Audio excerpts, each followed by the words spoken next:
Yes.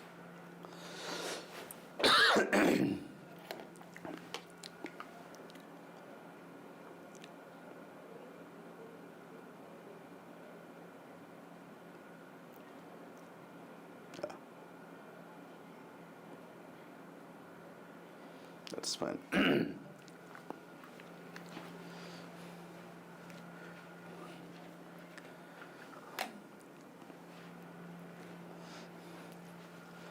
Hi hello అందరికీ నమస్తే. Welcome to my channel PR academy. మన పిఆర్ అకాడమీలో ఏపీ ఎండోమెంట్ సంబంధించినటువంటి డైలీ లైవ్ టెస్ట్ నిర్వహించడం జరుగుతుంది. దాంట్లో ఇది 40వ రోజు. ఈ 40 డే రెగ్యులర్గా మనం ఒక్కొక్క రోజు ఒక్కొక్క టీచర్ ఒక్కొక్క షెడ్యూల్లో మనం అందుబాటులోకి రావడం జరుగుతుంది. So according to the syllabus, మనకి ఏదైతే సిలబస్ ఉందో సిలబస్ ప్రకారం మనం ప్రతిరోజు లైవ్ టెస్ట్ నిర్వహించడం జరుగుతుంది. మరి ఈ లైవ్ టెస్ట్లో మీరు రెగ్యులర్ పార్టిసిపేట్ చేయడం వల్ల మీ కంటెంట్తో పాటు క్వశ్చన్స్ ఏ శైలిలో వస్తుందని మీకు ఒక అవగాహన వస్తుంది. దానివల్ల ఎగ్జామినేషన్లో ఎక్కువ మార్క్స్ పొందడానికి అవకాశం ఉంటుంది. సో మరి ఈరోజు మనం రామాయణం, మహాభారతం, భాగవతం, పురాణాలు ఈ 4 చాప్టర్లు అయిపోయింది. అలాగే వివిధ తాత్విక భావనలు అవుతున్నాయి. సో అది కూడా త్వరలో కంప్లీట్ అయిపోతుంది. సో ప్రతి ఒక్క chapter according to the syllabus మనం త్వరలో నెక్స్ట్ వీక్ నుంచి పేపర్ 1 నుంచి మీరు కోరుకున్న విధంగా పేపర్ 1 కూడా స్టార్ట్ చేయబోతున్నాను.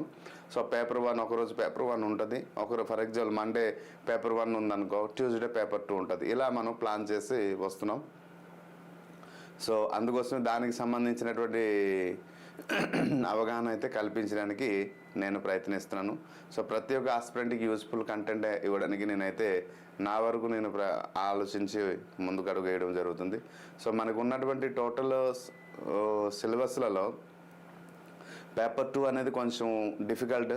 మరి ఆ డిఫికల్ట్ సబ్జెక్ట్ నుంచి కూడా మనం ఎక్కువ మార్క్స్ గెయిన్ చేయడానికి ఎటువంటి అవకాశాలు ఉంటాయో వాటన్నిటికీ నేను గమనించి ఆ విధంగా అదే విధానంలో టీచర్ని కూడా సమకూర్చి మీకు అందించడం.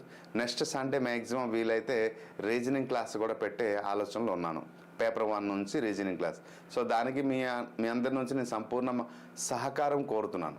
సో సహకారం మీ నుంచి నాకు సపోర్ట్ ఫుల్ పర్సన్ ఉంది అనుకోండి, నేను ఖచ్చితంగా మీకు అన్ని విధాలుగా సపోర్ట్ చేస్తూ ముందుకు వెళ్ళే బాగుంటుంది. Okay, so everything is fine. My audible clearly? Okay, so let's begin the session. ఒకసారి కామెంట్ చేయండి అమ్మా, my audible clearly? Good morning ప్రతి ఒక్కరికి. సో క్వశ్చన్ అనేది ఇక్కడ ఏంటంటే మనం దేవాలయ ఆగమలు అంటాం. మరి దేవాలయ ఆగమలు అంటే ఏంటి? ఈ ఆగమ శాస్త్రం అంటారు. మరి ఆగమ శాస్త్రం, దేవాలయ ఆగమలు లేదా ఆగమ శాస్త్రం అంటే హిందూ దేవాలయాల నిర్మాణం, నిర్వహణ మరియు పూజ విధానాల గురించి తెలియజేసిందే దేవాలయాల ఆగమలు అంటారు. దేవాలయ ఆగమలు లేదా ఆగమ శాస్త్రం అని అంటారు. ఓకే, సో ఇది మనకి చాలా ఇంపార్టెంట్. అయితే ఆగమము అనే పదానికి అర్థం ఏంటి తెలుసా? భగవంతు నుండి ఉద్భవించినటువంటి వాడు, భగవంతు నుండి నోట నుండి వచ్చినటువంటి వర్డ్. సో సాంప్రదాయబద్ధంగా అందిన జ్ఞానం అని అర్థం. ఏదైతే మనం పొందుతామో జ్ఞానము అది సాంప్రదాయబద్ధంగా పొందినటువంటి జ్ఞానాన్ని మనం ఆగమనం. ఇది భగవంతుడు శ్రీ మహావిష్ణువు చేత వచ్చినటువంటి ఇది. అయితే దేవాలయ సంస్కృతికి 2 మూల స్తంభాలు ఉన్నాయి. సో ఆ సాంప్రదాయ మూల స్తంభాలు ఆగమ శాస్త్రం. సో దానికి ముఖ్యంగా చెప్పాలంటే ఆగమ శాస్త్రం అంటాం. ఒక దేవాలయం ఎలా నిర్మించాలి? రిసౌండ్ వస్తుందా? ఒక దేవాలయం ఎలా నిర్మించాలి, ఆ ఆలయంలో దైవ కార్యాలు ఎలా జరపాలి, వాటన్నిటి గురించి శాసనం చేస్తాయి అన్నమాట. సో ఈ అంశం పైన శాస్త్రం చేస్తాయి. ఆలయ నిర్మాణం, విగ్రహం తయారు ఎలా చేయాలి, దాని యొక్క విగ్రహం ఏ సందర్భంలో ప్రతిష్ఠించాలి, సో విగ్రహం ఏ సమయంలో ప్రతిష్ఠించాలి, మరి నిర్మాణం ఒక ముఖ్య ఉద్దేశం ఏంటి, విగ్రహ తయారు, ప్రతిష్ట, పూజ విధానాలు, అర్చకుల విధులు, వీటన్నిటి గురించి తెలియపరుస్తుంది. సో వీటన్నిటికీ ఆగమ శాస్త్రం. దీంట్లో ముఖ్యంగా ఈరోజు మనం తెలుసుకోబోతున్నాం ఆగమ శాస్త్రం మరియు పంచరాత్రం. సో వీటన్నిటి గురించి మనం ఇప్పుడు క్లియర్గా తెలుసుకోబోతాం. దాని గురించి కొన్ని క్వశ్చన్స్ జస్ట్ బేసిక్ ఇన్ఫర్మేషన్ ఇచ్చాను. సో దీని గురించి ఇంకా చాలా ఉన్నాయి, మనం ఫర్దర్ క్లాసులో డిస్కషన్ చేద్దాం. So let's begin the session. So this is the syllabus my dear aspirant. This is the దేవాలయ ఆగమంలో సిలబస్ ఇది ఉంటుంది. వైష్ణవం అనే 3 భాగాలు ఉంటాయి. వైష్ణవం, శైవం మరియు మాతృదేవత అంటాం. వైష్ణవంలో ఇక్కడ 4-5 భాగాలు ఉంటాయి, శైవంలో 5 భాగాలు ఉంటాయి, ప్లస్ మాతృదేవతలో. ఈరోజు మనం దేని గురించి తెలుసుకుంటామంటే చూడండి, ఆగమలు మరియు వైఖనసం వైఖనసం ఆగమలను తెలుసుకున్నాం, వైఖనసం పంచరాత్రం ఈ రెండింటి గురించి ఈరోజు మనం క్లియర్గా తెలుసుకోబోతున్నాం. ప్రతి ఒక్క బిట్ క్లియర్గా ఎక్స్ప్లెయిన్ చేయడం జరిగింది, యూస్ఫుల్. ఓకేనా? సో కొంచెం డిలే అయింది, నైట్ దాదాపు క్లాస్ అంతా రెడీ చేసి మళ్ళీ నెక్స్ట్ డే మార్నింగ్ అంతా రెడీ చేసాను, 3 o'clockకి పడుకోవడం జరిగింది, అందుకోసం కొంచెం లేట్ అయింది class. Anyhow let's begin. So this is our course, we should discuss further about the course. Let's begin the question session. ప్రధానంగా ఈరోజు మ్యాక్సిమం 1 hour క్లాస్ చేస్తాను, ఎందుకంటే రీజనింగ్ సార్ ఉన్నారు క్లాస్ చేస్తారు కాబట్టి. సో 1 hourలో క్లాస్ సెషన్ కంప్లీట్ చేద్దాం, కొంచెం pickup speed మీద వెళ్దాం. ఓకే, ప్రధానంగా వేద మూలాలను కలిగి ఉన్నటువంటి మూలాలను కలిగి ఉన్న వైష్ణవ ఆగమం ఏది అన్నారు. పంచరాత్రం, వైఖనసం, అలాగే శాక్తేయం, శైవం. సో 4 ఆప్షన్స్ ఇచ్చాడు. Which is the exact answer? ప్రధానంగా వేద మూలాలను కలిగి ఉన్నటువంటి వేద మూలాలు, ఇది గుర్తుపెట్టుకుని చాలు. వేద మూలాలను కలిగి ఉన్నటువంటి వైష్ణవ ఆగమం ఏది? సో వైష్ణవంలో ఎన్ని భాగాలు ఉన్నాయని మన సిలబస్లో ఇందాక సిలబస్ చూపించాను కదా. So which is the exact answer? So this is the exact answer, Vaikhanasam. Yes, మీరు చూస్ చేసింది కరెక్ట్.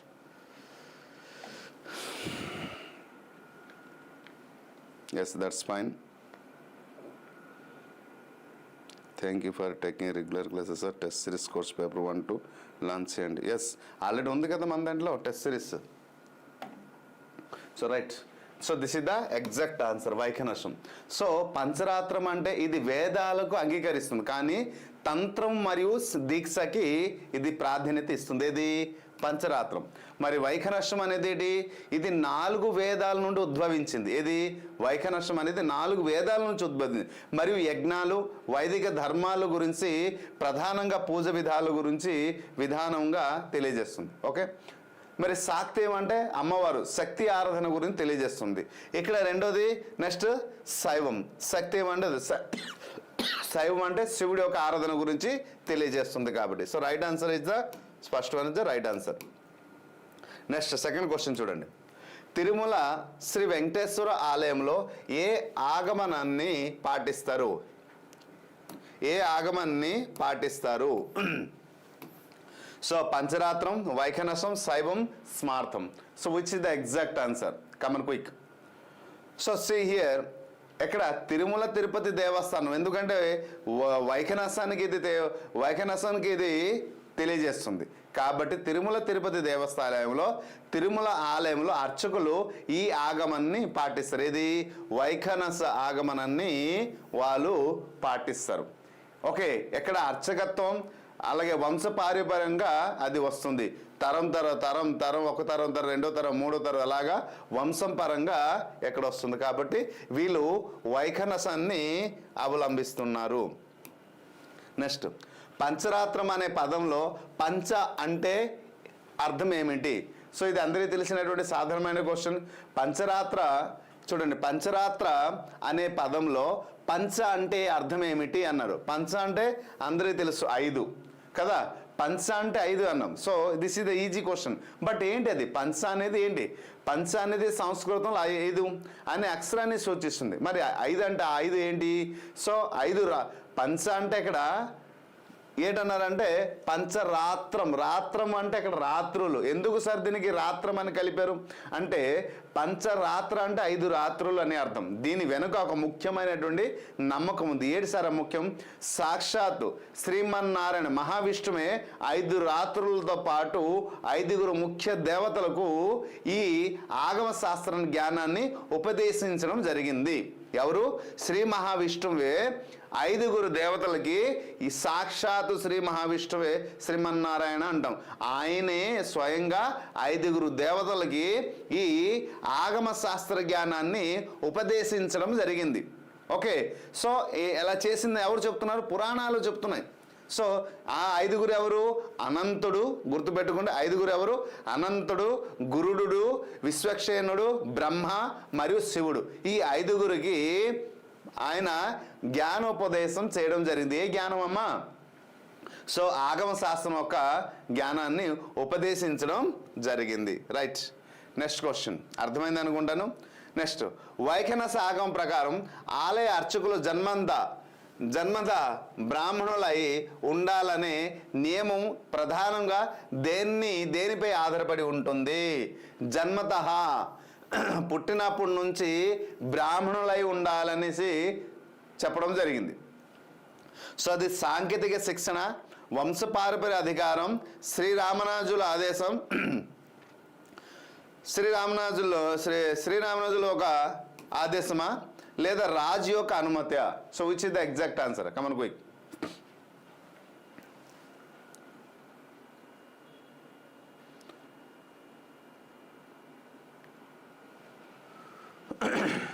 సో రైట్, వంశపారంపర్యంగా వచ్చినటువంటి అధికారం అంటే ఈ సాంప్రదాయంలో ఓకే విఖానసుడి శిష్యులు అయినటువంటి వంశం నుండి పుట్టిన వారే. అంటే ఈ సాంప్రదాయం ఎక్కడి నుంచి వస్తుంది? విఖానసుడు ఎవరైతే ఉన్నారో ఆయన శిష్యుల నుంచి వంశం నుంచి వచ్చిన అలాగా ఆ వంశం నుంచి ఆ వంశం నుంచి వచ్చినటువంటి అర్చకులే. అందుకోసమే వంశపారంపర్యంగా అనేది చెప్పడం జరిగింది. Hope you understand. Right, next question చూద్దాం. శ్రీరంగం మేల్కోటి వంటి దక్షిణ భారతదేశంలోని ముఖ్యమైన దేవాలయాల్లో ప్రధానంగా ఏ ఆగమం అనుసరించబడుతుంది? సో నెక్స్ట్ క్వశ్చన్ చూడండి. శ్రీరంగం మేల్కోటి వంటి దక్షిణ భారతదేశంలో ముఖ్యమైన దేవాలయం ప్రధానంగా ఏ ఆగమం అనుసరిస్తున్నారు అన్నమాట. ఇక్కడ వైఖనసం, స్మార్థం, అలాగే Pancharatram, Kapalika. So Kapalik which is the exact answer?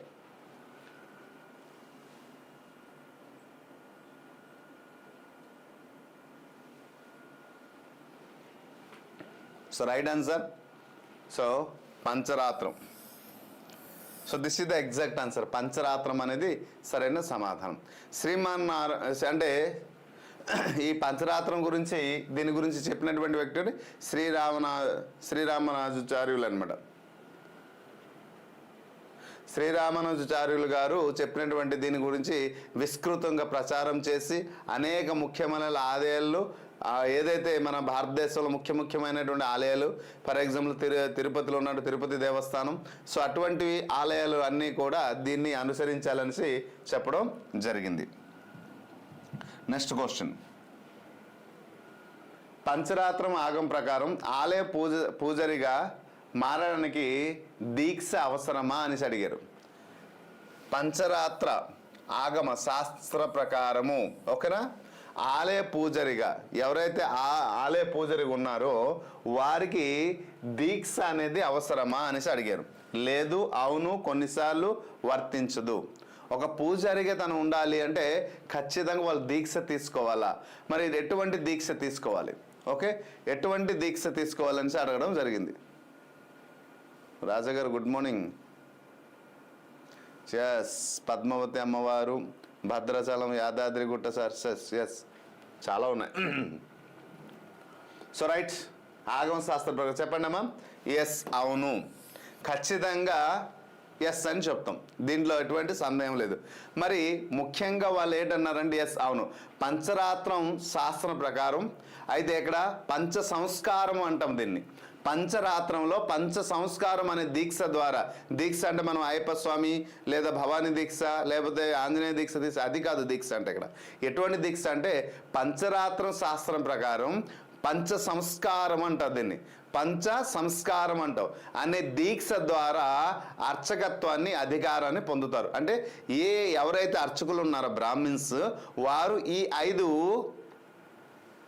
ఐదు రకాలమైన దీక్ష కలిగి ఉండాలి. అప్పుడే వాళ్ళు అర్చకులుగా వారికి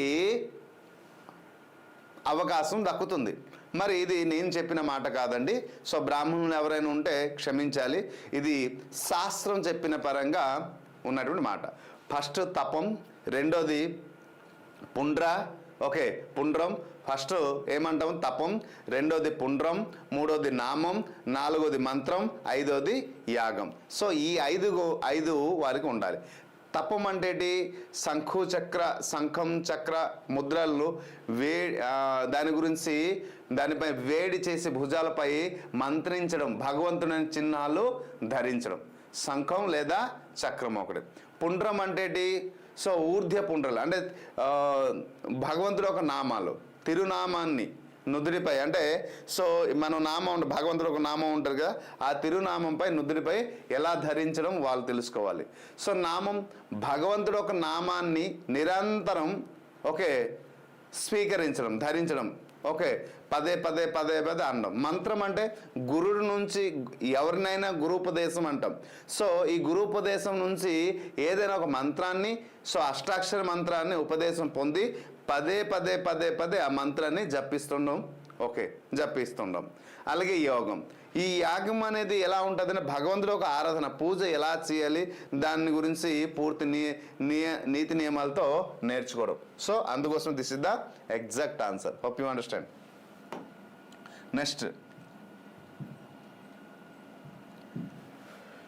విష్ణు యొక్క వ్యూహ రూపాలైన వాసుదేవ, సంకర్షణ, ప్రద్యుమ్న మరియు అనిరుద్ధ అనే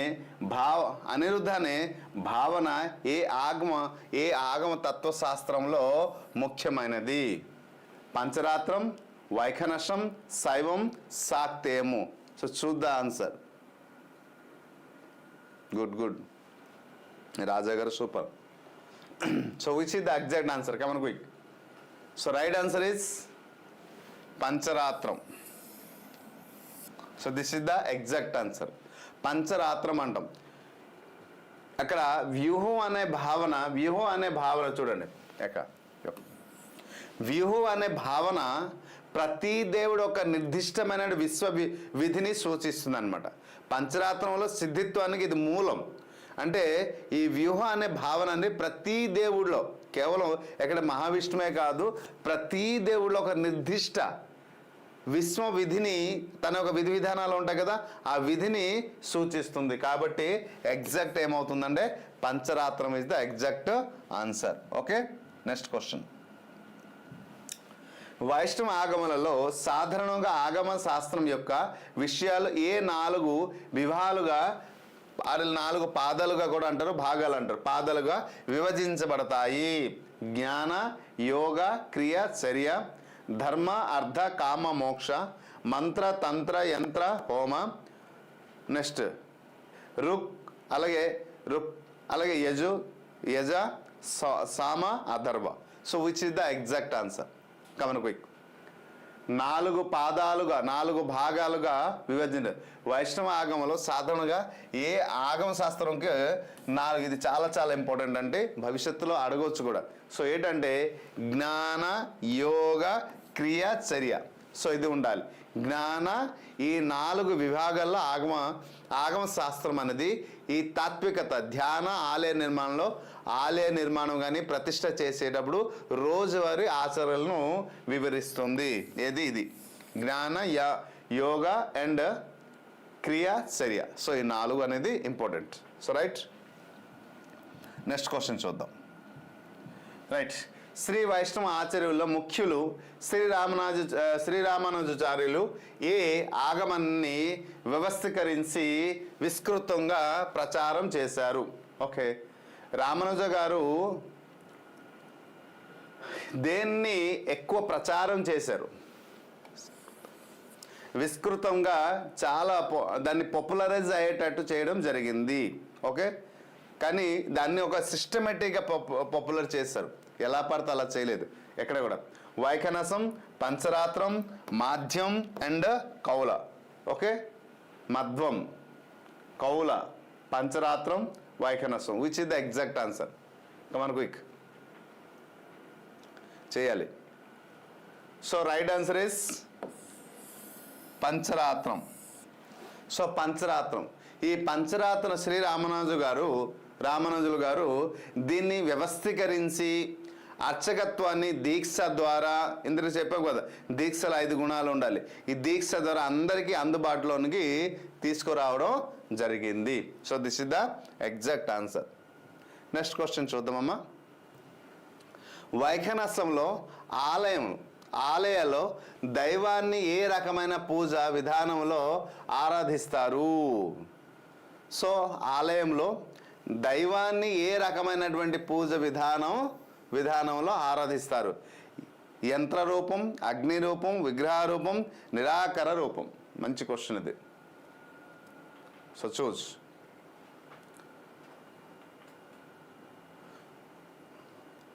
వైఖానసంలో ఆలయంలోని ఉన్నటువంటి దైవాన్ని ఏ రకమైన పూజ విధానంలో ఆరాధించడం జరుగుతుంది? సో మనకి ఈజీ క్వశ్చనే, కానీ ఆలోచించాల్సింది పెద్దగా ఆలోచించాల్సిన అవసరం లేదు. విగ్రహ రూపము అంటారు దీన్ని. విగ్రహ రూపంలో వైఖానసం ఆలయ శాస్త్రంలో విగ్రహ రూపాల దైవాన్ని సకల రూపంలో ఆరాధిస్తారు. అంటే విగ్రహం రూపంలో ఉన్నారు కదా, ఆ రూపంలో సకల రూపాన్ని చూసి ఆరాధించడం జరుగుతుంది. So this is the exact answer. మరి యంత్ర రూపం అంటాం. యంత్ర రూపం అంటే ఒక యంత్రాన్ని అంటే అది ఎక్కడ ఉపయోగిస్తామంటే తాంత్రిక పూజలో యంత్రాన్ని ఉపయోగిస్తాం. తాంత్రిక పూజల్లో యంత్రాన్ని ఉపయోగిస్తున్నాం. మరి అగ్ని రూపం అన్నారు. అగ్ని రూపం అంటే ఏంటి? వైదిక శాస్త్రం ప్రకారం ఏంటంటే యజ్ఞాలు చేసేటప్పుడు అగ్నిపై ఆధారపడి ఉంటుంది. లేదా ఆలయ పూజ విగ్రహ రూపంలో చుట్టూ జరుగుతుంది. ఇది ఆలయంలో పూజ చేసేటప్పుడు ఆ చుట్టూ జరిగినటువంటి అగ్ని రూపం అంటే యజ్ఞం చేసేటప్పుడు కదా. నెక్స్ట్ నిరాకార రూపం. ఎస్, నిరాకారం అనేది ప్రధానంగా ఉపనిషత్తుల్లో దీనికి జ్ఞాన మార్గాన్ని సూచించడానికి నిరాకార రూపాన్ని, అంటే శివుడు ఏ ఆకారంలో ఉంటారు? లయకారుడు కదా. నిరాకార రూపం ఎటువంటి ఆకారం లేదు, అందుకే లింగ రూపంలో మనకి దర్శనం ఇస్తుంటాడు. సో కాబట్టి నిరాకార రూపం. అయితే ఇక్కడ ఆలయంలో మనం మరో నిరాకారం ఉండదు కదా, సో ఆకారం ఉంటుంది. సో దానికి అందుకోసం వైఖానసం అన్నారు. ఇక్కడ ఇంకొక శాస్త్రం అయితే అది నిరాకారం అవుతుంది. ఫర్ ఎగ్జాంపుల్ శైవ శాస్త్ర ప్రకారం వెళ్తే నిరాకార రూపం అవుతుంది. కానీ ఇక్కడ వైఖానసం అన్నారు కాబట్టి విగ్రహ రూపం అని కూడా ఇక్కడ విగ్రహ రూపం అని చెప్పాల్సి ఉంటుంది. So right. So this is our course my dear aspirant. So అందరికీ కోర్సు గురించి తెలుసు. ఇప్పుడు పేపర్ 2లో కూడా దాదాపు 40,000 బిట్స్ మేము అందించడం జరిగింది. పేపర్ 1 నుంచి 40,000, పేపర్ 2 నుంచి కూడా 40,000 ఆల్రెడీ అప్లోడ్. ఈరోజు ఈవినింగ్ కల్లా అప్లోడ్ అవుతుంది. ఆల్రెడీ అప్పటికే 30,000 చేసాం. ఈరోజు కూడా మరి రిమైన్ బిట్స్ అన్ని కూడా అప్లోడ్ చేయడం జరుగుతుంది. This is our material. ఇది కూడా 20,000 వరకు బిట్స్ అప్లోడ్ చేయడం జరిగింది. So these are the proof pics from app. So course purchase చేయని వారు దయచేసి కోర్స్ పర్చేస్ చేసుకోండి, యూటిలైజ్ చేసుకోండి. ఎందుకంటే సిలబస్ మొత్తం కంప్లీట్ చేసేటప్పుడు మన టైం చాలా తక్కువ ఉంటుంది కాబట్టి మ్యాక్సిమం మనకి అతి తొందరలో మనం గుడ్ న్యూస్ వినబోతున్నాం. జనరల్ నోటిఫికేషన్ అనేది వస్తుంది, అది గుర్తుపెట్టుకోండి. రైట్. వైఖానస సంప్రదాయానికి ఆద్యుడుగా మరియు వైష్ణవ దేవతగమ ప్రవర్తకుడుగా పరిగణించబడే ముని ఎవరు?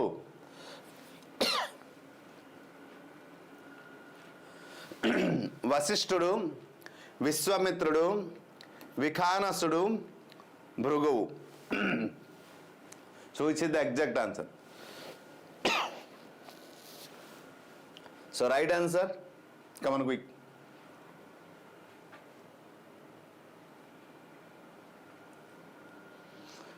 సో ఈ వైఖానస శాస్త్రం అనేది వైఖానస శాస్త్రంగా ఎలా పేరు వచ్చిందంటే ఈ శాస్త్రంగా ఆయన ఆద్యుడు. ఎవరు? వైఖానస ఆగమనకి ఆద్యుడిగా బ్రహ్మాంశంగా భావిస్తారు. ఎవరిని? ఈ వికాసుడిని. కాబట్టి ఆయన పేరు మీదగానే ఇది వైఖానస శాస్త్రంగా మారింది వాస్తవంగా చెప్పాలంటే. వశిష్ఠుడు అంటే రాముడి యొక్క కులగురువు, రామాయణంలో వస్తుంది.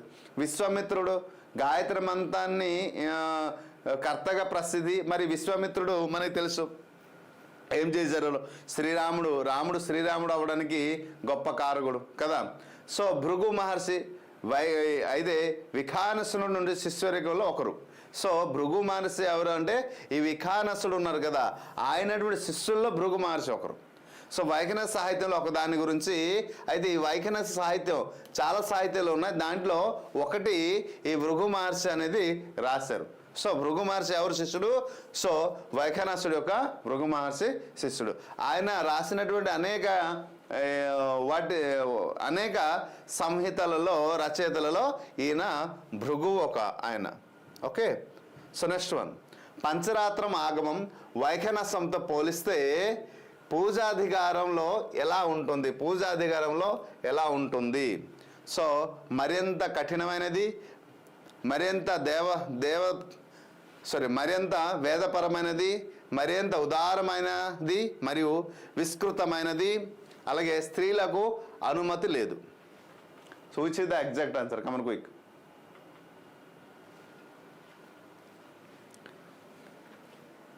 రైట్. సి పంచరాత్రం ఆగమం వైఖనసంతో పోలిస్తే దేంతోని? ఈ పంచరాత్రం ఆగమం అనేది ఎవరితోని పోల్చాలి? వైఖనసంతో పోలిస్తే పూజాధికారం ఎలా ఉంటుంది అనేసి అన్నాడు. సో రెండింటికి పోలిస్తే ఎవరు? పంచరాత్రం ఆగమం వైఖనసంతో పోలిస్తే ఏది డిఫికల్ట్ అని అడిగారు. సో ఇది మరింత కఠినమైనదా, మరింత వేదపరమైనదా అనేసి అడిగారు. సో మరింత ఉదారమైనది మరియు విస్తృతమైనది. So this is the exact answer. మరింత ఉదారమైనది. సో పంచరాత్రం అనేది మనకి తెలుసు, పంచరాత్రం మరింత కఠినమైనది కాదు. ఇది వైఖనసం లక్షణ, వైఖనసం ఒక లక్షణం.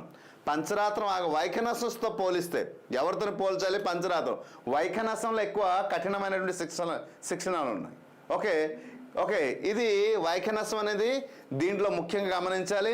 ఇది చాలా కఠినమైనది మరియు ఇది వేదం నుంచి ఉద్భవించింది కదా, వేదపరమైనది అంటారు. కానీ పంచరాత్రం అనేది ఇక్కడ ఉదారమైన స్వభావం అని చెప్పవచ్చు, చాలా విస్తృతంగా ఇక్కడ ఉంటాయి. సో అందుకోసమే ఇక్కడ దీక్ష ద్వారా జన్మత సంబంధం లేకుండా దీక్ష ద్వారా పొందవచ్చు అని ఇక్కడ చెప్పడం జరిగింది. ఇక్కడ జన్మత సంబంధం లేదు, దీక్ష ద్వారా పొందవచ్చు. అర్చకత్వాన్ని అధికారం పొందడానికి అవకాశం కల్పిస్తుంది పంచరాత్రం. ఓకేనా? సో ఇదైతే లేదు, జన్మత వచ్చేటట్టు ఉండాలి. సో అది అందుకొస్తే అయితే పూజల అధికారం విషయంలో పంచరాత్రం మరింత ఉదారమైనది అని చెప్పవచ్చు. కానీ ఇక్కడ స్త్రీలకు అనుమతి లేదు అనేసి చెప్పారు. So okay, it is not related to the question. ఓకేనా? వైఖనస ఆగమలు ముఖ్యంగా దేన్ని ప్రాధాన్యత ఇస్తారు? సో ఇక్కడ చూడండి, కేవలం భక్తి మార్గానికి, తాంత్రిక ఆచరణలకు, వైదిక యజ్ఞాలకు మరియు సామాజిక సేవలకు విచ్ ద వైఖనస ఆగమ శాస్త్రం పరంగా ముఖ్యంగా వైఖనస ఈ ఆగమ శాస్త్రం దేనికి ప్రాధాన్యత ఇస్తుంది శాస్త్రం అనేసి అడగడం జరిగింది. సో కేవలం భక్తి మార్గానికా, ఇది మనం గమనించాలి. అయితే ఇక్కడ తాంత్రిక ఆచరణలుగా అంటే ఇక్కడ భక్తి మార్గం అనేది ఇది వైఖనసంలో ఒక లక్షణమే. కానీ అంటే వైఖనసంలో ఇది ఒక భక్తి మార్గం అనేది కర్మ మరియు భక్తి రెండింటికి ప్రాధాన్యత ఇస్తుంది, ఒక భక్తికే కాదు. సో కర్మని కూడా ఇక్కడ కేవలం భక్తి అన్నాడు, ఇక్కడ కర్మ కూడా ఉంది. ఇక్కడ కర్మ మరియు భక్తి రెండింటికి ప్రాధాన్యత ఇస్తుంది, కాబట్టి ఇది రాంగ్. తాంత్రిక ఆచరణ అంటే ఏంటి? వైఖనసం అనే వేద మూలాలకు ప్రాధాన్యత ఇస్తుంది, కానీ వేద మూలాలకు ఇది ప్రాధాన్యత ఇస్తుంది, కానీ తాంత్రిక దాన్ని యాక్సెప్ట్ చేయట్లేదు. సో తాంత్రిక అంటే ఒక తంత్రాన్ని, ఒక మంత్రాన్ని ఉపదేశించి తాంత్రిక పూజ చేసే సమయంలో దాన్ని మనం ఉపయోగిస్తాం. నెక్స్ట్ వైదిక యజ్ఞాలకు. So this is the exact answer. వైదిక యజ్ఞాలకు, this is the exact answer. Vaikhanasa పూజ విధానం ఆలయంలో యజ్ఞంగా భావిస్తారు. సో అందుకోసమే వైదిక యజ్ఞాలకు అనేసి ఇవ్వడం, దీనికి ప్రాధాన్యత అనేది ఎక్కువ ఇస్తారు. సోషల్ సర్వీస్ అనేది అందరూ చేస్తాం, ఇది ఒక ధార్మిక అంశం, అందరూ చేయవచ్చు. సమాజ సేవ, ఓకే, మానవ సేవయే మాధవ సేవ అంటారు కదా, అలా అందరూ చేయవచ్చు. ఓకే, నెక్స్ట్ సాధారణంగా వైఖనస ఆగమం ఆలయ ఉత్సవాలను మరియు క్రియలను నిర్ణయించడానికి ఏ క్యాలెండర్ను పాటిస్తుంది? చూడండి క్వశ్చన్ ఎలాగ అడిగారు. ఏ క్యాలెండర్? ఒకటి చంద్రమానం, సౌరమానం, హిజ్రీ క్యాలెండర్, జూలియన్ క్యాలెండర్. చంద్రమానం. సో ఇది ఏ శాస్త్ర ప్రకారం అన్నారు? వైఖనసం ఆగమనం. ఇది గమనించాలి, ఇది అండర్లైన్ చేయాలి. పంచరాత్రం ఒకలా భావిస్తుంది, వైఖనసం ఒకలా భావిస్తుంది. ఇది మాత్రం డిఫరెన్స్ గుర్తుంచుకోవాలి, చాలా చాలా ఇంపార్టెంట్. అందరూ ఆన్సర్ పర్ఫెక్ట్ చేస్తున్నారా? ఈరోజు చాలా తప్పులు చేస్తున్నారు. దీని గురించి బాగా చదవాలి. రామాయణం, మహాభారతం, పురాణాలు అంటే బాగా చేస్తున్నారు. ఎక్కడికి వచ్చేటప్పుడు ఎస్ ఓకే చూద్దాం కొంతమంది రా. So this is the exact నం. సౌరమానం. సో చంద్రమానం అంటే ఏంటి సార్? చంద్రమానం అంటే పంచరాత్రంలో ఆగమ చంద్రమానాన్ని పంచరాత్రం దీన్ని ఫాలో అవుతుంది. ఏది? చంద్రమానం అనేది పంచరాత్రం అనేది దీన్ని ఫాలో అవుతుంది. ముఖ్యంగా మనం గుర్తుంచుకోవాలి, పంచరాత్రం దీన్ని ఫాలో అవుతుంది. ఏది? చంద్రమానం అనేది. మరి ఎక్కడ సౌరమానం అని చెప్పారు? సౌరమానం అనేది వైఖనాసం అనేది మనకి ఎక్కడన్నా వైఖనాసం ఆగమ శాస్త్రం అనేది సౌరమానం క్యాలెండర్ని ఫాలో అవుతుంది. వైఖనాసంలో అనేక ఉత్సవాలు సూర్యుని గమనాన్ని అనుసరించి వీళ్ళు నిర్ణయిస్తారు. వీరు చంద్రుడు ఒక గమనాన్ని ఎక్కడ పంచరాత్రంలో చంద్రుడు ఒక 2 క్వశ్చన్లు ఎక్కడ తెలుసుకుంటున్నారు చూడండి. సూర్యుడి యొక్క గమనాన్ని తెలుసుకుంది వైఖనసం అయితే, చంద్రుడు ఒక గమనం ప్రకారం వీళ్ళు పూజలు పునస్కారాలు లేదా ఉత్సవాలు ఏదైనా ఆలయాలు జరగాలి అంటే చంద్రుడి యొక్క గమనాన్ని చూసి పంచరాత్రం అయితే ఫాలో అవుతుంది. మరి వైఖనసం అనేది సూర్యుడి యొక్క గమనాన్ని చూసి ఉత్సవాలు క్రియాలని చేస్తారు. ఎక్కడ? దేవాలయాలు. హిజ్రీ క్యాలెండర్ అన్నారు. సో ఇది ఇస్లామిక్లో హిజ్రీ అనేది ఇస్లామిక్ మతానికి చెందింది. ఏదేమా? హిజ్రీ అనేది ఇస్లామిక్ మతానికి చెందింది. ఇస్లామిక్ మతానికి చెందింది ఏది? హిజ్రీ. మరి జూలియన్ క్యాలెండర్ ఇది పాత పాశ్చాత్య క్యాలెండర్, ఓల్డ్ పాత పాశ్చాత్య క్యాలెండర్ ఇది Julian calendar. So right answer is this is. ఓకేనా? క్యాలెండర్లో కూడా ఎన్ని రకాలు ఉన్నాయి ఇప్పుడు విన్నారు. Okay, right. పంచరాత్రం ఆగమం ప్రకారం భక్తులు భగవంతుని చేరుకోవడానికి ముఖ్య మార్గాలుగా కింది వాటిలో దేన్ని పరిగణించారు? జ్ఞానం, క్రియ, యోగం అండ్ హింస 4 ఇవ్వడం జరిగింది. పంచరాత్ర ఆగమం ప్రకారం భక్తులు భగవంతుణ్ణి, సో భక్తులు ఎవరు? మనము భగవంతుడి దగ్గర చేరుకోవడానికి ముఖ్యమైన మార్గాలుగా దేన్ని పరిగణించడం జరుగుతుంది అన్నారు. జ్ఞానం ద్వారా పొందుతామా, క్రియ ద్వారా, యోగ ద్వారా, హింస ద్వారా. భగవంతుడి దగ్గరికి చేరుకోవడానికి పరిగణించరు అండర్లైన్డ్. సో చూడండి, తొందరపడి ఆన్సర్ రాసేయకండి అమ్మా. సో ఎక్కడ ఒక వర్డ్ ఉంది, పరిగణించరు. సో ఎగ్జామ్లో మోస్ట్ ఆఫ్ ది క్వశ్చన్ ఇలాంటి దగ్గర మనం దొరుకుతుంటాం. ఎస్ రాజా గారు, తిరుమల దేవస్థానంలో ప్రతి సంవత్సరం క్యాలెండర్ రిలీజ్ చేస్తారు. దీన్ని ఈ వైఖనస శాస్త్రం గారు సూర్యుడు గమనం బట్టి వాళ్ళు దాని యొక్క తిథి నక్షత్రాలు రాసి డిజైన్ చేసి మనకి రిలీజ్ చేయడం జరుగుతుంది. Exact answer, good. సో పరిగణించరు, హింస, రైట్. అందరూ చూస్ చేయాలి answer. Yes, very good, very good. హింస, దట్స్ కరెక్ట్. హింస అనేది వైష్ణవ తత్వంలో భగవంతునికి చేరుకోవడానికి ఇది మార్గమే కాదు. అహింస, హింసాత్మకమైన భావాలను వదిలి అహింస మార్గంలో ఎవరైతే వెళ్తారో వారు భగవంతుడికి చేరుకోవడానికి అవకాశం ఉంటుంది. క్రియ అంటే అది నీ ధర్మం, నువ్వు చేయాల్సిందే. ఇది ఆగమంలో ఒక ముఖ్యమైనటువంటి మార్గమే, ఒక మార్గం. దాంట్లో బోల్డ్ మార్గాలు, దాంట్లో ఇది ఒకటి. తర్వాత యోగం. సో యోగం అనేది ఏంటి? భగవంతుడు చేరుకున్న మార్గాల్లో ఒకటి, అనేక మార్గాలు ఉంటాయి కదా, దాంట్లో ఇది.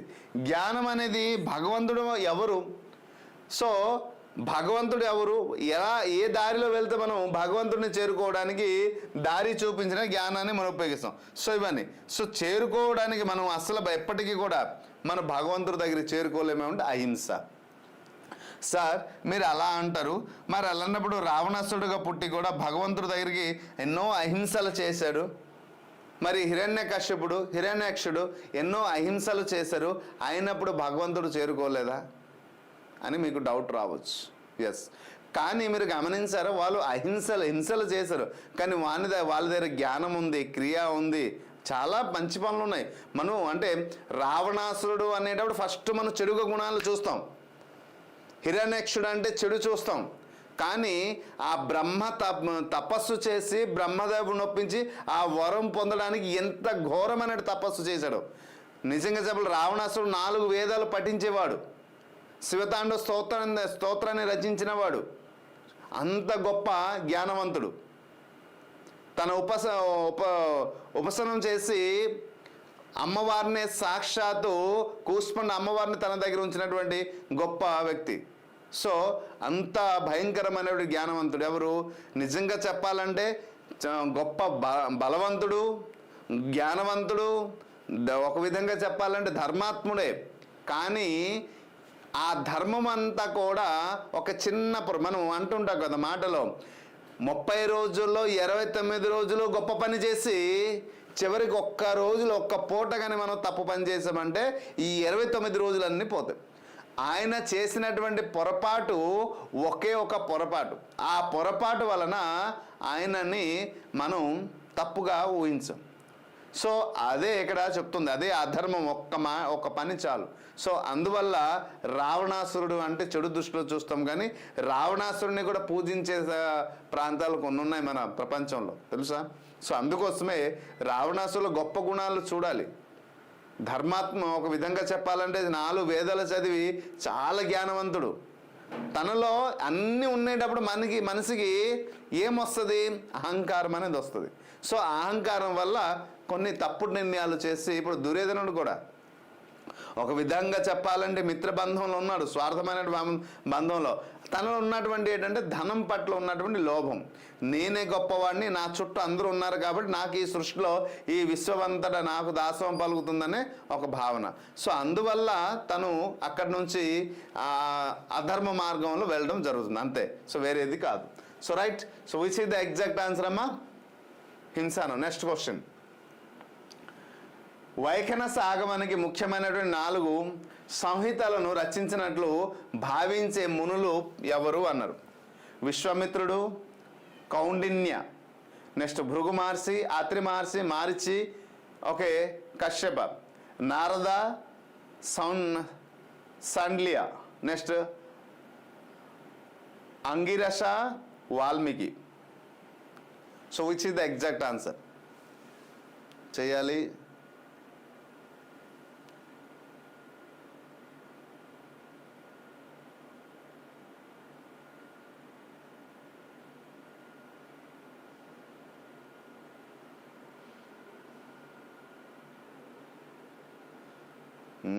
Good good good. Uma Sai Prasad గారు. వారి శాపాలు కాకుండా శక్తులు దైవం చేత సంహరిస్తే ముక్తి వస్తుంది. Yes, exact answer. Good good. Concept అర్థమైంది మీకు. Right. So next which is the exact answer? So this is the Bhrigu Maharshi, Atri Maharshi, Maricha, Kashyapa, వీళ్ళు 4. సో వైఖనస ఆగమ ముఖ్యమైన 4 సంహితలు అన్నాడు, సంహితలు అనేసి అన్నారు. సో భృగు, ఆత్రి, మారిచి, కశ్యప వీరిని విఖానసుడు ఏం చేశారు అంటే 4 ప్రధాన శిష్యులుగా తీసుకోవడం జరిగింది. ఎవరిని? భృగు మహర్షిని, అత్రి మహర్షిని, మారిచి మహర్షిని, అలాగే కశ్యపని. సో వీళ్ళు మహర్షి అయ్యారు తర్వాత, వీళ్ళందరూ ఋషులు. సో మహర్షి మరియు 4 ప్రధానమైన వైఖనస సంహితలుగా రచయితలుగా వీళ్ళు భావిస్తారు. వాళ్ళు శిష్యులుగా పరిగణించిన తర్వాత వారే విన్న తర్వాత సంహితలు వీళ్ళు రాయడం జరిగింది. అందుకోసమే వీరి పేర్లు ఎక్కడ మెన్షన్ వచ్చింది. ఓకేనా? So right. Next Satvata, Jayakhya, Paushkara సంహితలు ఏ ఆగమానికి తెలియజేస్తుంది? Satvata, okay, Jayakhya, okay, and పౌష్కర.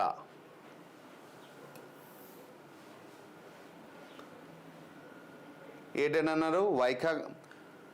శైవగమం, అలాగే పంచరాత్రం ఆగమం, వైఖనస ఆగమం, శాక్తేయ ఆగమం. Which is the exact answer?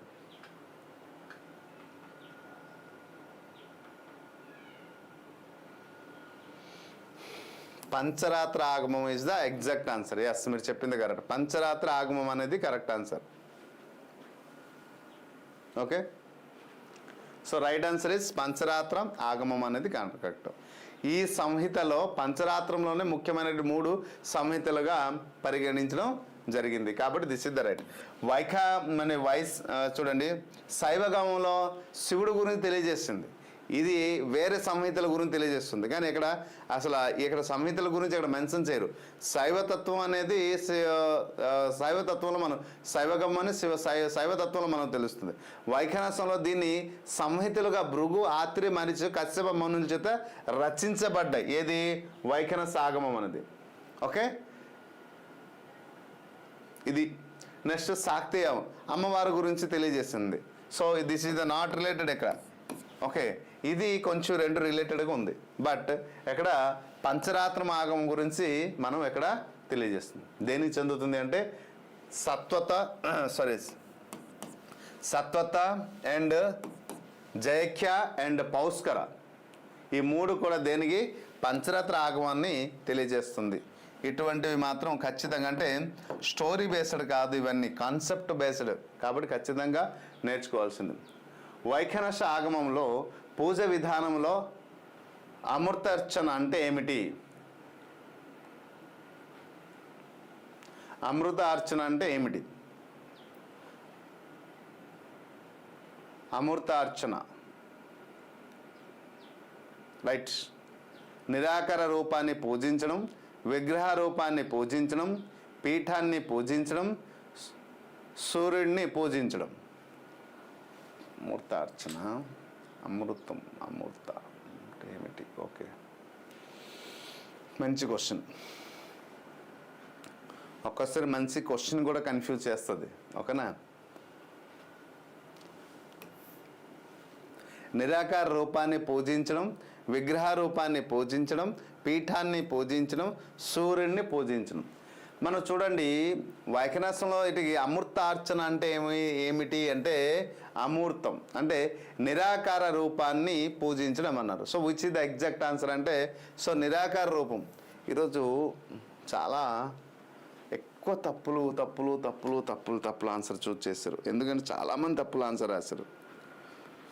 చాలా అంటే చాలామంది.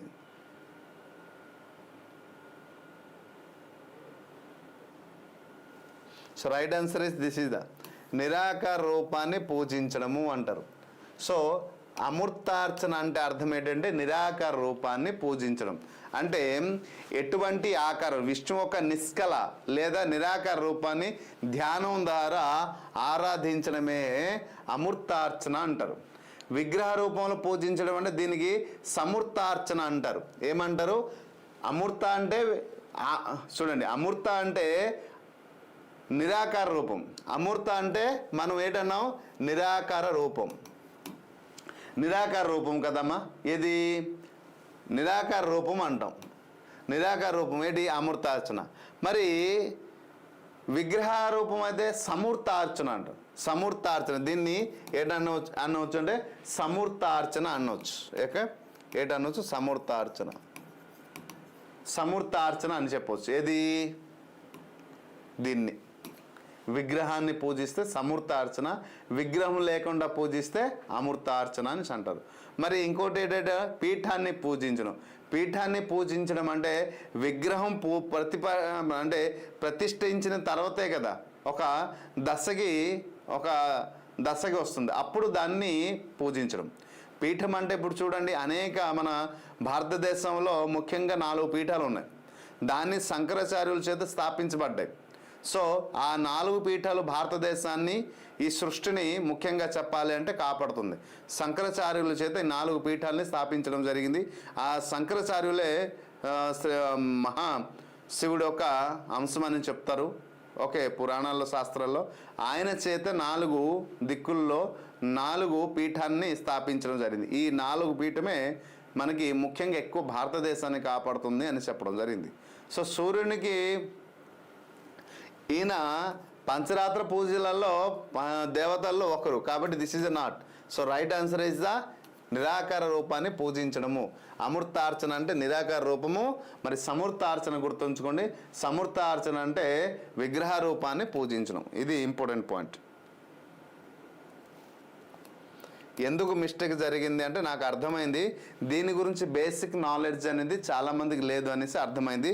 ముందు దీని గురించి కావాలంటే ఆగమం అంటే ఏంటి, ఆగమ శాస్త్రం అంటే ఏంటి, దేవాలయ ఆగమాలు అంటే ఏంటి, దాని గురించి ఏంటి, ఎన్ని రకాలు ఉన్నాయి భావాలు, వాటి గురించి బేసిక్ నాలెడ్జ్ అనేది చేస్తే మీకు క్లియర్గా అర్థమవుతుందని నాకు అర్థమైంది. అందుకోసమే లైవ్లో పార్టిసిపేట్ చేస్తే ఎవరు ఒక ఎబిలిటీ ఏటి ఉంది, ఎంతవరకు నాలెడ్జ్ వచ్చింది, మనం ఏం నేర్పించాలో ఒక అవగాహన వస్తుంది. సో ఇప్పుడు రామాయణం, మహాభారతం, భాగవతం అనేది స్టోరీ బేస్డ్ కాబట్టి మనం చెప్పినా చెప్పకపోయినా మీరు different social media, different books, different మెటీరియల్లో మీకు ఉన్నటువంటి నాలెడ్జ్ బట్టి రాయగలుగుతారు. కానీ దాంట్లో కూడా చాలా తెలుసుకోవాల్సి ఉన్నాయి, కన్ఫ్యూజన్. కానీ ఇలాంటి దగ్గర ఖచ్చితంగా నాలెడ్జ్ ఉంటేనే రాయగలుగుతారు, లేకపోతే లేదు. ఎందుకంటే ఆగమ శాస్త్రం నుంచి దాదాపు 8-9 మార్క్స్ వస్తున్నాయి. సో అది చాలా ఇంపార్టెంట్. పంచరాత్రాల్లోని ఏ విభాగం దేవాలయ నిర్మాణం, విగ్రహాలు తయారు మరియు ప్రతిష్టాపన వంటి అంశాలతో వ్యవహరిస్తుంది? సో జ్ఞానపాదం, యోగపాదం, క్రియాపాదం, చర్యపాదం. So which is the right answer is the క్రియాపాదం అంటారు. సో క్రియాపాదం అంటే ఇది దేవాలయ నిర్మాణం, విగ్రహ ప్రతిష్ట మరియు యాగాలు వంటి పెద్ద కర్మల గురించి తెలియజేస్తుంది. కాబట్టి this is the right answer. జ్ఞానపాదం అనేది ఎప్పుడూ కూడా తాత్విక జ్ఞానం మరియు మోక్ష జ్ఞానం అనేది ఇది సూచిస్తుంది, దాని గురించి చెప్తుంది. మరి యోగపాదం అంటాం, యోగపాదం అనేది ధ్యానం గురించి మరియు ఆధ్యాత్మికమైన సాధన గురించి ఇది వివరిస్తుంది. చర్యపాదం అనేది ఇది రోజువారీ పూజలు, ప్రతిరోజు దేవుడికి ఎలాగైతే అర్చన మనం చేస్తామో, సో ప్రతిరోజు చేసే లేదా పండుగలకు ఎలాగైతే చేస్తామో, సో దాన్ని చర్యపాదం అంటారు. సో క్రియ అనేది పాదం అనేది ఎగ్జాక్ట్ ఆన్సర్ అవుతుంది. Hope you understand. Next question. Next, గర్భ వైష్ణవులు అని ఏ ఆగమ సాంప్రదాయాల్లో పుట్టిన అర్చకులను అంటారు? ఉత్తర కైలే, వైఖానసం, పంచరాత్రం, తంత్రం. So which is the exact answer? Vaikhanasam. So ఉత్తరాకాయలు ఇది శ్రీ వైష్ణవంలో ఒక శాఖ. ఉత్తరాకాయలు అనేది శ్రీ వైష్ణవంలో ఒక శాఖ. మరి వైఖానసమనం ఈ సాంప్రదాయంలో అర్చకత్వం జన్మతః వంశపార్యపరంగా వస్తుంది. జన్మతః అంటే మా నాన్నగారు అర్చకులు అయితే తదనంతరం ఎవరికి వస్తుంది అంటే నాకు వస్తుంది. గర్భము నుండే అంటే నేను పిండంకి ఎప్పుడైతే గర్భంలో ఏర్పడతానో అప్పటి నుండే నాకు అధికారం అనేది స్వతసిద్ధంగా వస్తుంది. తర్వాత 5 సిద్ధులు నేను పొందాలి, తర్వాత నేను అర్చకులుగా మారడానికి అవకాశం ఉంది. So this is the exact answer. Vaikhanasam is the exact answer. Hope you understand. దీని గురించి బేసిక్ క్లాసులు చాలా అవసరమైంది. సో వీలైతే 1 or 2 డేలో చేసి, చాలా బిజీ షెడ్యూల్ అవుతుంది. ఇంకా 2-3 డేస్లో మార్నింగ్ స్కూల్ అసిస్టెంట్కి ఒక లైవ్ క్లాస్ పెట్టాలి. ఇప్పుడు మీకు ఒక లైవ్ క్లాస్ ఉంటుంది. ఈవినింగ్ టైంలో ఎస్ఎస్సి జీడీ తర్వాత మళ్ళీ 8 o'clockకి ఇంకొక లైవ్ సెషన్స్ ఉంటుంది. Per day 4-5 live class deal చేయాలంటే it's very painful for me. అయినప్పటికీ కూడా కమిట్మెంట్ ఇచ్చాము కాబట్టి, సో ప్రతి ఒక్క పర్సన్కి మనము ఎంతో కొంత న్యాయం చేయాలి. పిఆర్ అకౌంట్ ఎప్పుడు అండగా ఉండాలి అనే సదుద్దేశంతో మాట ఇస్తున్నాను. ఆ మాటే కట్టుబడి ఉండటాను. తెలుసా మిత్రమా, ఎంత హార్డ్ వర్క్ చేయాల్సి వస్తుందంటే నైట్ పడుకున్నప్పుడు మినిమం 1 or 2 or 2.5 అవుతుంది. 2 and 3/4 కూడా అయిపోతుంది ఒక్కోసారి. అంత ప్రెజర్ వర్క్ ఉంది. ఒక పీపీటీ ఎందుకు సార్ ఎంత హార్డ్ వర్క్ చేస్తున్నారు అంటే కమిట్మెంట్. పిఆర్ అకాడమీ మీద ఒక బ్రాండ్ ఉంది, ఒక మంచి నమ్మకం ఉంది. నమ్మకాన్ని నిలబెట్టుకోవాలి. చూడండి, ఇప్పుడు తెలంగాణలో హైకోర్టు పోస్టులు వచ్చాయి, చాలామంది స్టూడెంట్స్ జాబ్స్ వచ్చాయి. ఎంత హ్యాపీ ఫీల్ అవుతున్నారో. నిన్న junior assistant certificate document verification అవుతుంటే ప్రతి ఒక్కరు సార్ మీ వల్ల నేను బాగా చదవగలిగాను, మీ మాటలు విన్నాను, మీ గైడ్లైన్స్లో నేను ముందుకు వచ్చాను, ప్రతిరోజు మీరు లైవ్ పెట్టాము. మేము అక్కడ చక్ర వ్యూహం అనేసి త్రిశూల వ్యూహంతో వాళ్ళకి వెళ్ళాం. దాదాపు 45 రోజులు వాళ్ళకి లైవ్ టెస్ట్ పెట్టడం జరిగింది. 45 రోజుల్లో ద బెస్ట్ ప్లాన్తో పాటు వెళ్ళాము. చాలామందికి ఉద్యోగాలు వచ్చాయి. మన కోర్స్ తీసుకున్న వారందరికీ ఇప్పుడు డాక్యుమెంట్ వెరిఫికేషన్ అయిపోయి అపాయింట్మెంట్ రెడీ చేసినప్పుడు సార్ థ్యాంక్ యూ వాళ్ళు చెప్పినటువంటి మాటలు మరి డిఫరెంట్గా ఉన్నాయంట. అంత ఎమోషనల్గా మాట్లాడుతున్నారు ఒక్కొక్కరు. So really thanks. నిన్నే ఒక అబ్బాయి ఫోన్ చేశారు. సో ప్రతి రోజుకి మినిమం 1-2 కాల్ వస్తూనే ఉన్నాయి. అంటే సెలెక్షన్ అయినవారు, మన దాంట్లో నుంచి కోర్స్ తీసుకుని వాళ్ళ దగ్గర ప్రాసెస్ అయినవారు. సో బికాస్ ఆఫ్ కమిట్మెంట్ అంతే. పిఆర్ అకాడమీ అంటే ఒక నమ్మకం, ఆ నమ్మకాన్ని నిలబెట్టడానికి ప్రయత్నిస్తున్నాం. అలాగే ఎండోమెంట్కి మీరు స్టేట్లో ఎన్నో ఆన్లైన్ క్లాసులు చూస్తుంటారు, ఎన్నో రకాల మెటీరియల్ చూస్తుంటారు, ఎన్నో రకాలవి చూస్తుంటారు, నేను కాదనట్లేదు. కానీ నా మాటల్లో నేను కూడా మీరు చూస్తున్నామని నేను కూడా ఫాలో అవుతున్నాను, అబ్జర్వేషన్ చేస్తున్నాను. సో అందుకోసమే మీరు గంట కష్టపడితే నేను 2 గంటలు కష్టపడుతున్నాను. అందుకు రోజు పడుకున్నప్పుడు రాత్రి 2 అవుతుంది, నాకు అంత హార్డ్ వర్క్ చేస్తున్నాను. బికాజ్ ఆఫ్ ఇది మన దాంట్లో ఉన్నటువంటి స్పెషల్ ఏంటంటే ఇది. ఎవరైనా పేపర్ 1కి 40,000, పేపర్ 2కి 40,000 బిట్స్ ఇచ్చిన వారు ఉన్నారా మార్కెట్లో? ఇటువంటి మెటీరియల్ ఎవరైనా ఇచ్చిన వారు ఉన్నారా? ఆలోచించండి. ఇంతకంటే మనం ఏం చేయాలి? సో ఒకటి బిట్ టెస్ట్ సిరీస్ ఇస్తున్నాము, మెటీరియల్ ఇస్తున్నాము, ప్లస్ కంప్లీట్ క్లాసెస్ ఇస్తున్నాము, plus daily regular live session నిర్వహిస్తున్నాం. వీలైతే పర్సనల్ గైడ్ కూడా చేయడానికి నేను సిద్ధంగా ఉన్నాను.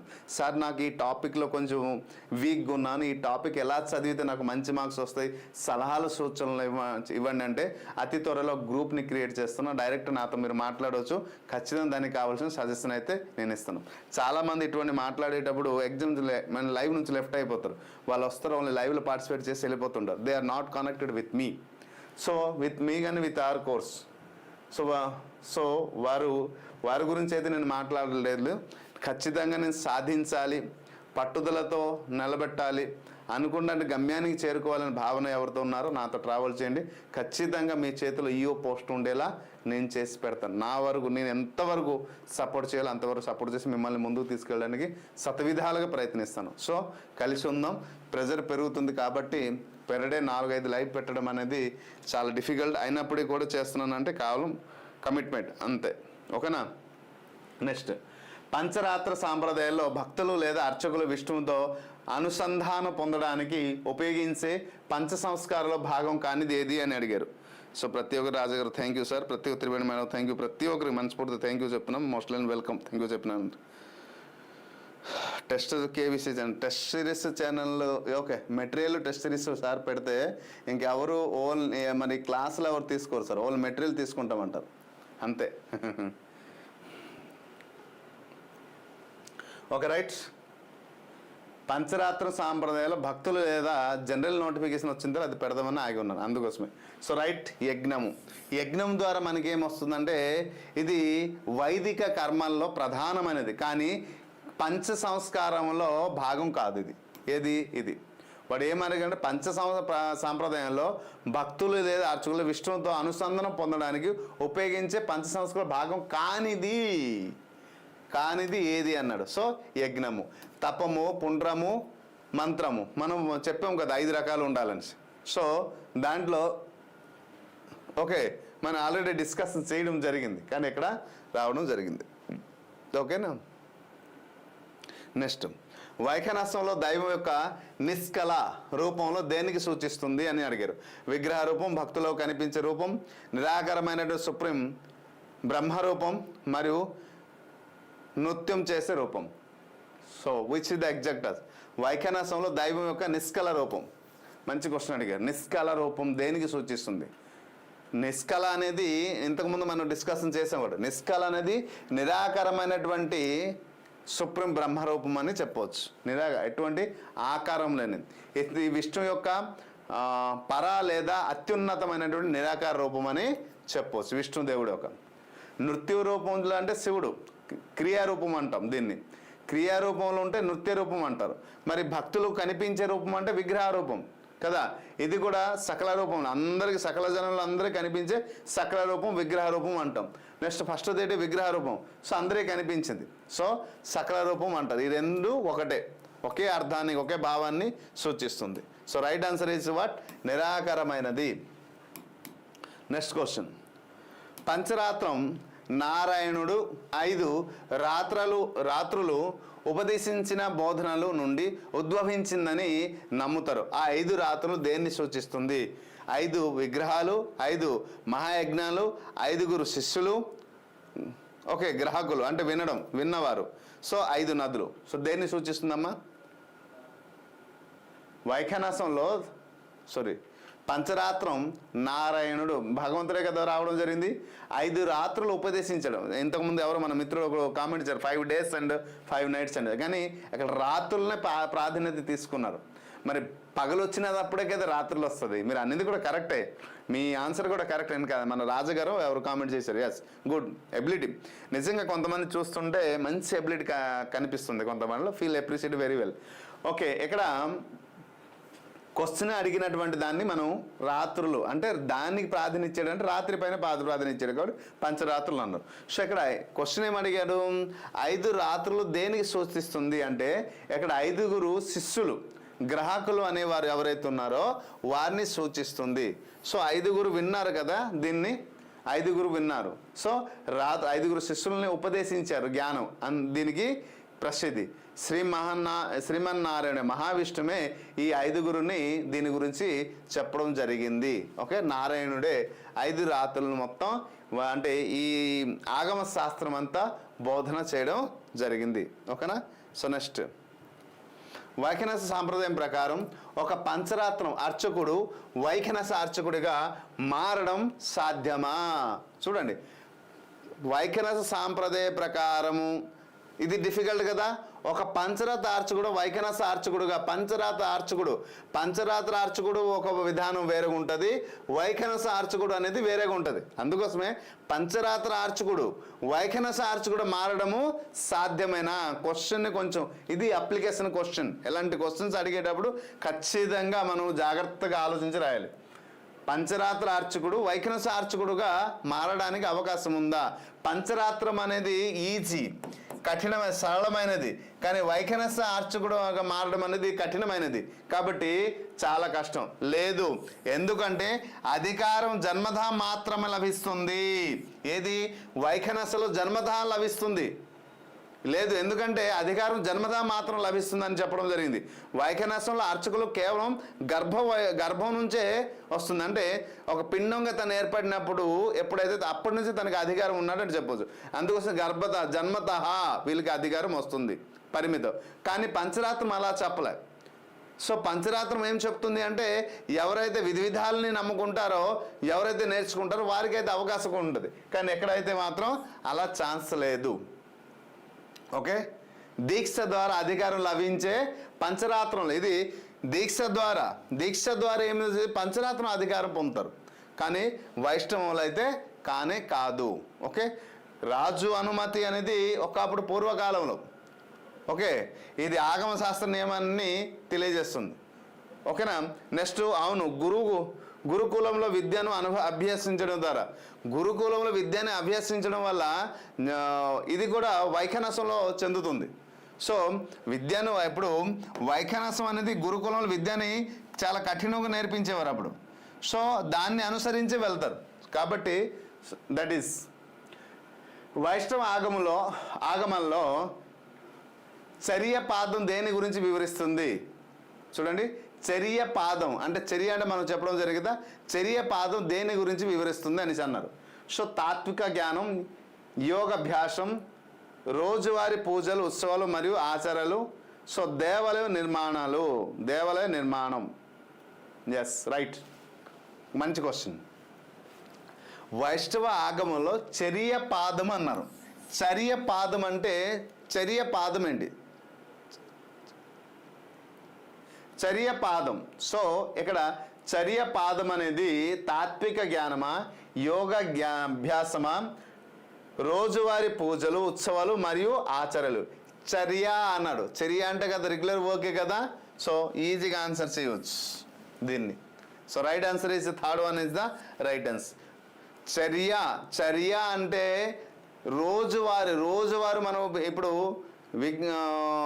గుళ్ళు ఉన్నాయి, రోజువారు పూజలు ఉంటాయి కదా, రోజువారు నైవేద్యం పెడతారు కదా, మన ఇంట్లోనే రోజు దీపం పెడతారు, నైవేద్యం పెడతారు, దండం పెడతారు. సో దట్ ఈస్ ఇది నిజంగా మన జీవితంలో కూడా చర్య రూపంలో మనం పెట్టుకోవాలని, ప్రతిరోజు మనం చర్య పాదంలో మనం చేయాలి, మంచిది.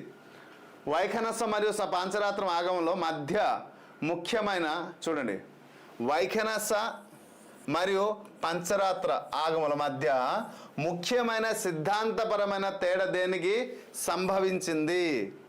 మంచి క్వశ్చన్ వచ్చేయండి ఈరోజు. నిజంగా చాలా డెప్త్, చాలా ఆలోచించి ఆన్సర్ ఇవ్వాల్సినంత స్థాయిలో ఇచ్చిన క్వశ్చన్స్ ఈరోజు నిజంగా.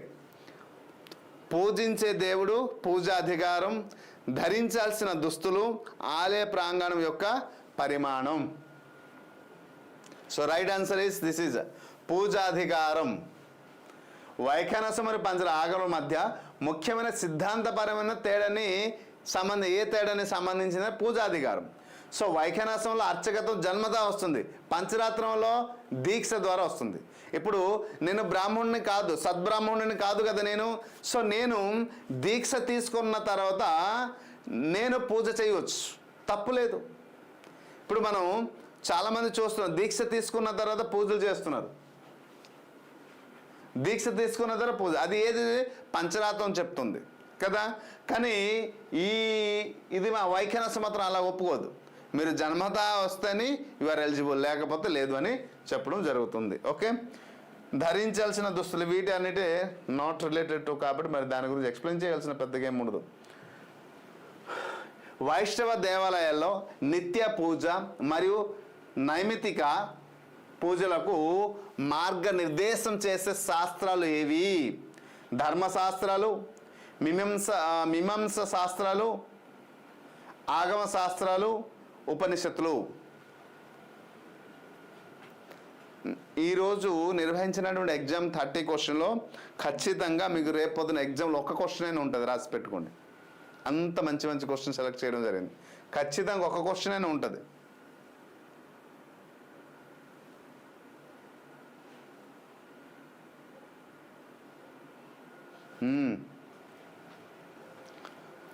So which is the exact answer? Triveni garu right answer, good. So right answer ఏంటి? ఆగమ శాస్త్రం. వైష్ణవ దేవాలయాలు నిత్య పూజ మరియు నైమితిక దీన్ని నిర్దేశం చేసే శాస్త్రాలు ఏంటంటే ఆగమ శాస్త్రం. ధర్మశాస్త్రం సామాజిక మరియు వ్యక్తిగత ధర్మాన్ని తెలియజేస్తుంది ధర్మశాస్త్రం కదా. ధర్మశాస్త్రం అనేది సామాజికంగా మరియు వ్యక్తిగత, నేను చేసే ధర్మాలు ఏంటి, నేను సమాజంలో ఉన్నప్పుడు ఎటువంటి ధర్మాలు చేయాలి, ఓకే, దాని గురించి ధర్మశాస్త్రం చెప్తుంది. మీమాంస శాస్త్రాలు అంటే వైదిక కర్మల గురించి మరియు వైదిక నియమాల గురించి వివరిస్తుంది. ఇది మీమాంస శాస్త్రం అనేది గుర్తుపెట్టింది. వైదిక కర్మల గురించి మరియు నియమాల గురించి తెలియజేసేది మీమాంస శాస్త్రాలు. మరి ఉపనిషత్తులు అనేది ఇది తాత్విక మరియు ఆధ్యాత్మిక జ్ఞానాన్ని పెంచడానికి ఉపనిషత్తులు తోడ్పడతాయి. ఆధ్యాత్మిక మరియు తాత్విక జ్ఞానాన్ని పెంచడానికి ఉపనిషత్తులు హెల్ప్ఫుల్ అవుతుంది. కానీ ఆగమ శాస్త్రం అనేది ఆలయ నిర్మాణం, విగ్రహ ప్రతిష్టాపన మరియు పూజ విధానాలు, పూజ అధికారాల గురించి వివరించేది ఏంటంటే ఆగమ శాస్త్రము. So right. నెక్స్ట్, పంచరాత్ర సాంప్రదాయాల్లో భక్తులు లేదా అర్చకులు విష్ణువుతో అనుసంధానం పొందడానికి ఉపయోగించే పంచ సంస్కారంలో భాగం కానిది అన్నాడు. సో ఆల్రెడీ మనం డిస్కషన్ చేస్తాం ఇది. Right discussion. కానిది అన్నారు. తపము, పుండ్రము, యజ్ఞము, మంత్రము. రిపీట్ అయినట్టు ఉంది, లేదు కొంచెం డిఫరెంట్ ఉంది. రైట్. సో యజ్ఞము ఆల్రెడీ మనం డిస్కషన్ చేసాం, బట్ రిపీటెడ్ అయింది. ఎనీహౌ, సో పంచరాత్ర సాంప్రదాయాల్లో భక్తులు లేదా అర్చకులు విష్ణువుతో అనుసంధానం పొందడానికి ఉపయోగించే పంచ సంస్కారాలు అని చెప్పడం జరిగిందో దాంట్లో కానిదేటి యజ్ఞము కాదు కదా. తపము, పుండ్రము, మంత్రము ఇవన్నీ ద్వారా భగవంతుడి దగ్గరికి చేరవచ్చు. ఓకే, సో ఇవన్నీ భాగాలే, ఇది మాత్రం కాదు యజ్ఞము. ఎందుకు? ఇది వైదిక కర్మాల్లో ప్రధానమైనది, కానీ పంచ సంస్కారంలో ఇది కాదు. ఓకేనా, ఇది యజ్ఞం అనేది కాదు. So right answer is the C. Next question. Vaikhanasam ఆలయంలో విగ్రహాన్ని దేవుని సకల రూపంగా పరిగణించడం దేన్ని సూచిస్తుంది? నిరాకార రూపం, సూర్యుడితో సమానం, ఒక నిర్దిష్ట రూపం మరియు గుణాలతో ఉన్న రూపం, చెట్టు రూపం. 4 ఆప్షన్ ఇచ్చారు, మరి నచ్చినట్టు ఇచ్చారు. ఓకే, సకల రూపం అన్న దేన్ని సకల రూపంగా పరిగణించబడడం జరుగుతుంది వైఖానస ప్రకారం. ఇది చూసుకోండి. వైఖనసంలో పంచరాత్రం అడగలేదు, వైఖనసంలో ఆలయంలోని విగ్రహాన్ని దేవుని, ఓకే, విగ్రహం అని దేవుని నిరాకార రూపం సూర్యుడితో సమానం ఒక నిర్దిష్ట రూపం మరియు గుణాలతో ఉన్న రూపం చెట్టు రూపం. Which is the exact answer? అర్థమైపోయింటుంది ఆల్రెడీ. ఒక నిర్దిష్ట రూపం మరియు గుణాలతో ఉన్న రూపము అంటారు కదా. సో గుణాలతో ఉన్న రూపం. సకలము అంటే సకల అనేసి మెన్షన్ చేశారు కమ్మా, నిర్దిష్ట ఆకారం మరియు అన్ని గుణాలు కలిగిన దైవం యొక్క రూపం విగ్రహమే. సో కాబట్టి సకల రూపం అనేసి దీన్ని మనం అంటాం. సో భగవంతుడికి అన్ని రూపాలుగా కదా సకల గుణాలు కలిగినటువంటి కనిపిస్తుంది ఎక్కడ? అక్కడ. మీరు ఏదైనా ఒక టెంపుల్కి వెళ్ళి కాస్త సమయం ఉంటే, మీకు ఒకవేళ ఆధ్యాత్మిక చింతన అనేది ఎక్కువ మీలో ఉంటే ఈ పని చేయండి. ఒక విగ్రహాన్ని అలాగ కేంద్రికంగా చూస్తే మాత్రం ఈ గుణాలు మీకు కనిపిస్తాయి. సో ఇక్కడ the relation between you and the God very purity ఉంటుంది. సో మీరు అమ్మవారి గుడికి వెళ్ళినా, లేదు అంటే అయ్యవారి గుడికి వెళ్ళినా, అంటే శివుడి గుడికి వెళ్ళినా, మరి శివుడి గుడిలో అయితే ఆకారం ఉండదు కదా, కాబట్టి లింగమే కాబట్టి పెద్దగా మనం ఇమాజిన్ చేయలేం. ఎక్కడైనా విష్ణు ఆలయంలో, లేదు అంటే ఇంకా విఘ్నేశ్వరుడు కానీ ఇంకా ఎక్కడికైనా వెళ్ళేటప్పుడు మీరు అక్కడ ఆలయంలో, లేదు అమ్మవారి ఆలయంలోకి వెళ్ళేటప్పుడు అక్కడ కూర్చున్న విగ్రహానికి కానీ అలాగ మీరు చూస్తే అక్కడ మీకు ఒక నిర్దిష్ట రూపం కనిపిస్తాయి. మరి అంత సౌభాగ్యం మనకి దొరుకుతుందంటే మనం ప్రయత్నిస్తే దొరకంది ఏం లేదు. ఎందుకంటే అటువంటి గొప్ప క్షణాలు, గొప్ప రోజు రావాలి అంటే దానికోసం పరితప్పించాలి మనం. నిజంగా చెప్పాలంటే పరితప్పిస్తే అది వస్తుంది. ఎందుకంటే అనుభూతితో చెప్తున్నాను, విత్ ఎక్స్పీరియన్స్తో చెప్తున్నాను. ఒక నిర్దిష్ట రూపం అనే గుణాల్లో ఉన్న రూపం ఒక నిర్దిష్ట రూపం. దేవాలయ ఆగమంలో వ్యయ పాదం లేదా అధికారిక విధి ఈ యొక్క అంశం దేన్ని సూచిస్తుంది? Endowment or administrative duty. దేవాలయ ఆగమంలో వ్యయ పదం లేదా అధికారిక విధి దేన్ని సూచిస్తుంది? వేదాల అధ్యయనం, ఆలయ ఆదాయం మరియు నిర్వహణ నియమాలు, ఆలయ నిర్వహణకి వాడే రంగులు, ఉత్సవాలలో వాడే వంటకాలు. లాస్ట్ క్వశ్చన్ కదా, వెరైటీకి ఇచ్చాడు. సో దిస్ ఇస్ ద ఆలయ ఆదాయం మరియు నిర్వహణ నియమాలు. So this is the exact answer. వ్యయ పదం అనేది ఆలయంలో వచ్చినప్పుడు ఆర్థిక మరియు పరిపాలన అంశం గురించి సూచిస్తుంది కాబట్టి ప్రయత్నించండి. The rules for temple revenue and administrative Telugu village in for right answer. Good.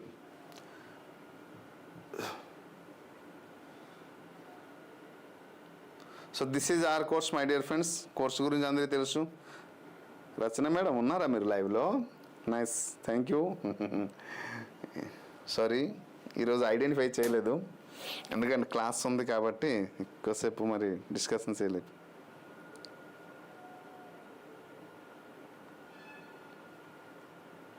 Good thank you. Okay, so మళ్ళీ నెక్స్ట్ సెషన్ అనేది నాది ఎప్పుడు పడుతుంది? రేపు ఏం వారం? మండే మేమ్ గారు ఉన్నారు. మండే, ట్యూస్డే, థర్స్డే, ఫ్రైడే చూసి స్టెప్ తీసుకోవాలి. ఓకేనా? మ్యాక్సిమం రేపు నాది ఉండొచ్చు. ఓకేనా? కానీ దీని గురించి బేసిక్ క్లాస్ అయితే మీకు అవసరం ఉంది అనిపిస్తుంది.